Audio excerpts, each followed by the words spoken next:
Okay, last time we left off with this hybridization theory. We studied this structure of CH4, which is called methane. Saw the little detailed structure of the bonds.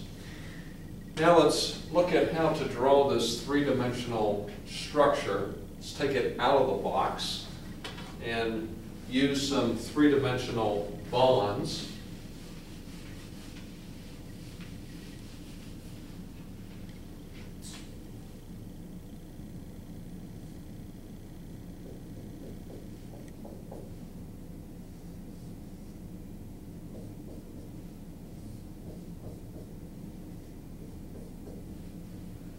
And if we did that, we would get a structure like this here, where this wedge, okay, looks like this big triangle, that means it's pointing out at you. So this is coming out of the board. And this dash is going into the board, or behind, okay? So out and in, and these two bonds that are regular lines are just in the plane of the board, okay? So this is how we can draw this three-dimensional structure. I brought a model of this to represent, so this hydrogen coming out would represent this one here, this one going in, this red one is going back behind, and then these two bonds are in the plane of the board, okay? Like they're on the plane of my arm here, okay? So this is the three-dimensional structure, and again, this is a tetrahedral structure, and the bond angles for tetrahedral are 109.5. Oftentimes we'll rotate this molecule and for standard purposes draw it like this here.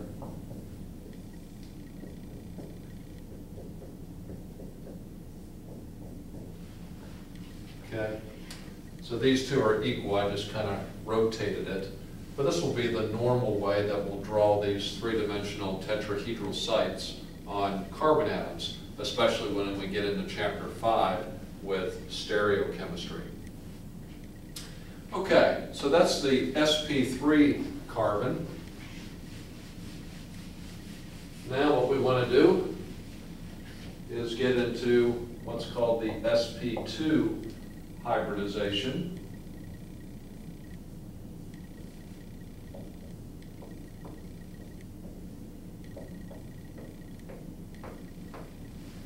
So here again is the electron diagram for carbon in the excited state. Last time we mixed all four of these. This time we're only going to mix these three here. And this p electron we're going to leave alone. It's going to be left over.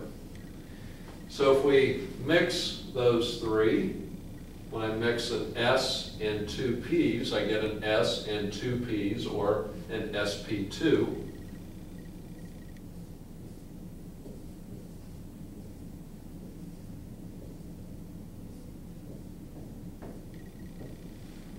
And so here are my four valence electrons this time.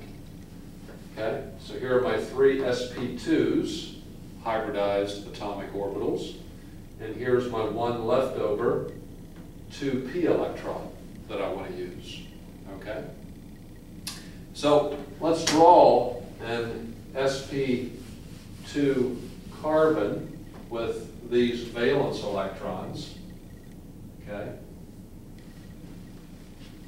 An sp2 shape will again have a fat shape on one end and a skinny shape on the other end, okay? And I'm going to have three of those sp2s coming off, okay? So here are my three sp2 lobes. The best way to put those are what? In a triangle from each other. And then I'm going to have this one leftover 2p electron that I'll draw like this here with this one electron. Okay? So if you were to ask to draw an sp2 carbon, this would be the setup you'd have. 3 sp2 lobes and the leftover p electron here. Well, atoms just don't simply stay by themselves. They like to bond together. So what we can do here is, let's, just for the sake of it, bring in another sp2 carbon. If I do that, I'll have 3 sp2 lobes again. Note that 2 of them will overlap, and I'll have this leftover p orbital here. Okay? So what I'm doing is combining one sp2 carbon with another sp2 carbon. And so we form right here a sigma bond. But note, what we have set up now are 2 p orbitals that can now overlap to form what? A pi bond. So we have half of a pi bond here and half of a pi bond here. So we have a total of what? Half and a half, 1, plus this one for 2, so we have a double bond.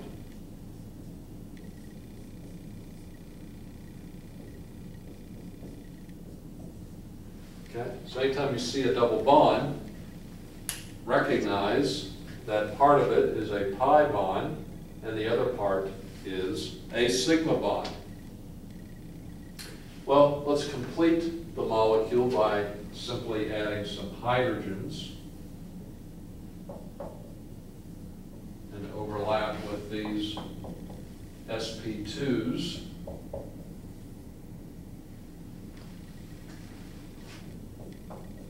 And if I use bonds over here, we get this structure here. Okay? So each of these bonds are made up of what? An S overlapping with an sp2. And we have 4 of those. Okay? So this is what we get if we have 2 sp2 carbons bonding together with some added hydrogens. Okay?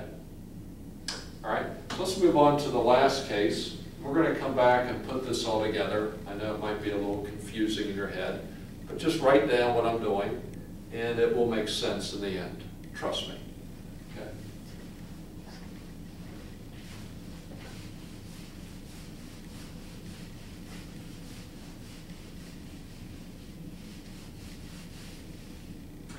The last hybridization we'll look at is the sp hybridization.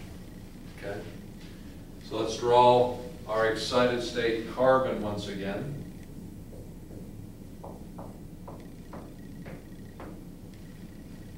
Okay? So there's excited state carbon, and we have our 4 valence electrons. This time we will only mix 2 of those, 1 s and 1 p, and these 2 now will be left over. Okay? So if I mix those, I will get 2 sp atomic orbitals, and I'll have 2 leftover p atomic orbitals. Okay? So this time my valence electrons are like this: 2 sps and 2 ps. Okay? And the sp shape will have even more s character, which remember is spherical, so that lobe will become even fatter. Okay? More volume. Okay? That's why the sp atomic orbital could stabilize the negative charge better, because it had more s character, because it would be able to have more volume to stabilize the extra electron. Remember back with the acid-base chemistry. So if I have a sp carbon, what would that look like? Well, I'd have one lobe here, put the other sp there. The best way to put two things are what? Linear, or 180 from each other. And they each have their electron. And the carbon has two p orbitals left, so there's one. And the other one will make it perpendicular to that. So it'll come out like that. Now it's a little messy to try to draw that, but give it a shot.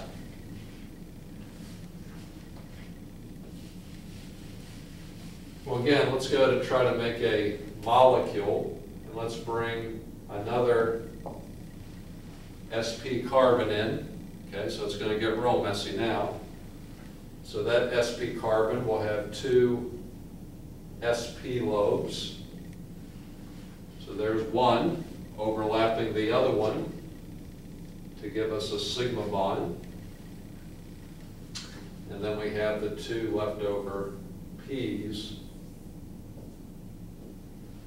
like that. Okay? And so now those p orbitals, even though they don't look close, they are close. So these two can overlap to give one pi bond, and then these two can overlap to give another pi bond. So we have a total of what? 1, 2, 3 for a triple bond.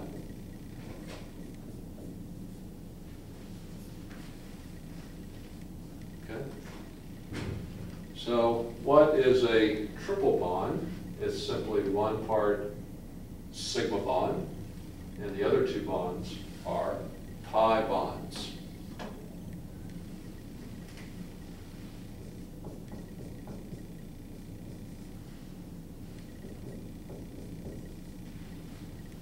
Okay. Let's finish the molecule by adding some measly hydrogens here.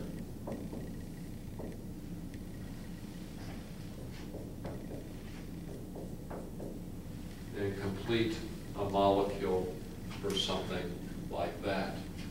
So here, these bonds would be what? A sigma bond of an S and an sp overlapping. So you get two of those. Okay. So that's the setup for the sp shape. Okay. So the shape is linear, and the bond angles are 180. Back with the Sp2, let's redraw that one, because I did not give you the data here. You see a double bond. Okay, all those atoms are in the same plane, so it's called planar. It's like a sheet of paper where you have a top side and a bottom side. Okay, and these bond angles turn out to be 120. Okay, so you can see as I get more and more S character to the carbon, what happens to the bond angle? It becomes bigger and bigger and bigger. Okay, from 109 to 120 to 180. Okay, well, let's start putting this all together here. Okay.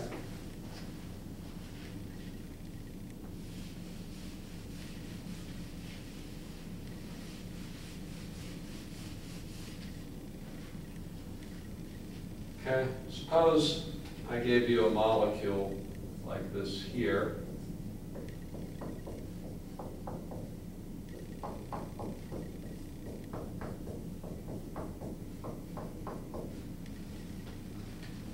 Okay, and here I can ask a bunch of questions.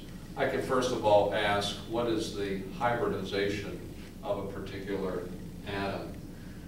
Okay? And here is the shortcut way.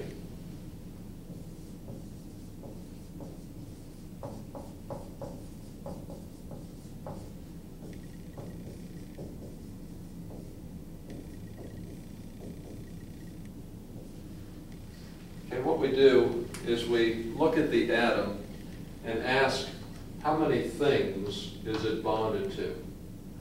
If it's bonded to 4 things, that atom is sp3. Bonded to 3 things, sp2.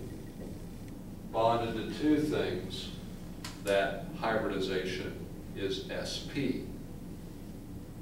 Let's apply to this molecule here. This carbon has what? 1, 2, 3, 4 bonds. So that carbon was, yes, sp3. What about this carbon here? It's bonded to 1, 2, and 3 things. Even though it's a double bond, it's still counted as bonded to one other thing. So that's sp2. And that carbon is sp2. Okay? So that was an easy example to start with. Let's see if we can look at some others.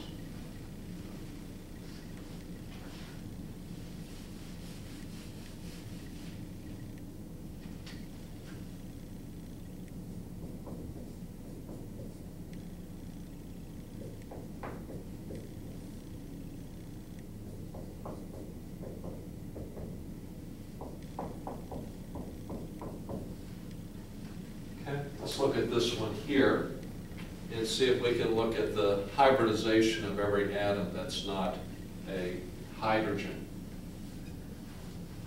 This carbon here is bonded to what? 1, 2, 3 things. So that is sp2, 3 things. This carbon's bonded to what? 1, 2 things. So it is what? sp. This carbon's bonded to 1, 2, and 3 things. So it is sp2. Now let's look at oxygen. How many things is it bonded to? 1, this bond, 2, this bond, but now the lone pairs are going to count as things. Write that down. Lone pairs count as things. So we have what? 1, 2, 3, 4 things. So this oxygen is sp3. Okay? Write it down. Lone pairs count as things. Something new for us. Okay? Let's look at another example.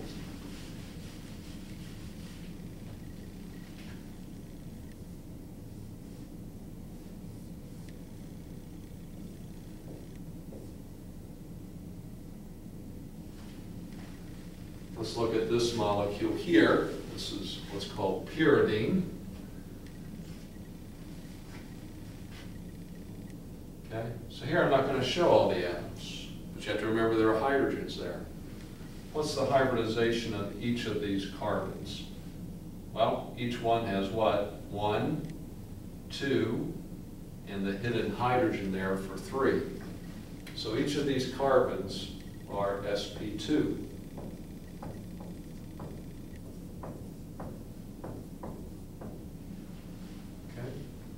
What about this nitrogen? It's bonded to 1, 2, lone pair 3, so this is an sp2 nitrogen, okay? And whenever you see the lone pair, whether it's on the nitrogen or oxygen or whatever, we say that that lone pair is in an sp2 orbital. So you can have different kinds of lone pairs. You can have sp2 lone pairs, sp3 lone pairs, and sp lone pairs. Okay? So an important attribute there.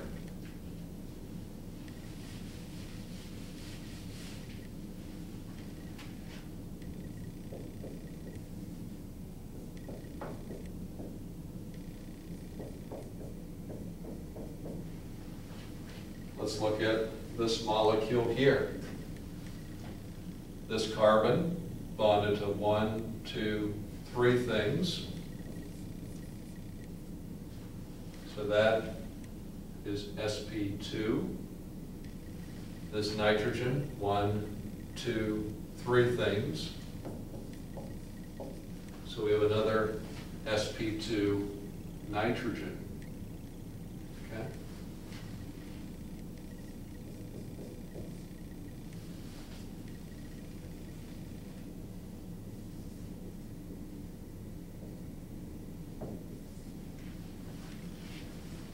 Let's look at the cyanide ion, Cn minus.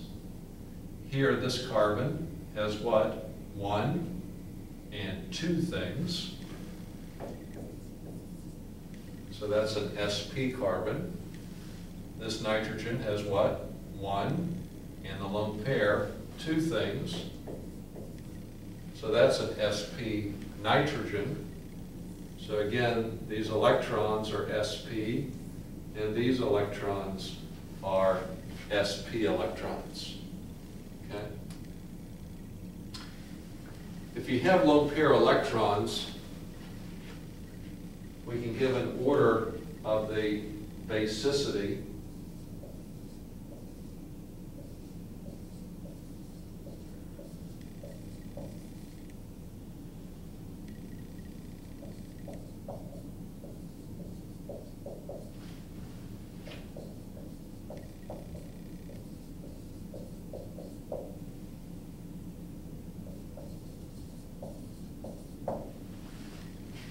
Okay, and here's the order. If you have a lone pair that's an Sp3, it is more basic than an Sp2 lone pair, which is more basic than an Sp lone pair. So an Sp lone pair is the least basic that you can have. Okay? So if I looked up here at this nitrogen, this lone pair would be what? Less basic than this lone pair. Okay? And so on. Okay? So that's a general rule based on hybridization. The rule again is the more S character you have, the more it's pulling it in, and so the less available it is for attacking an acid. So that's why the Sp has the most S character, and so is the least basic.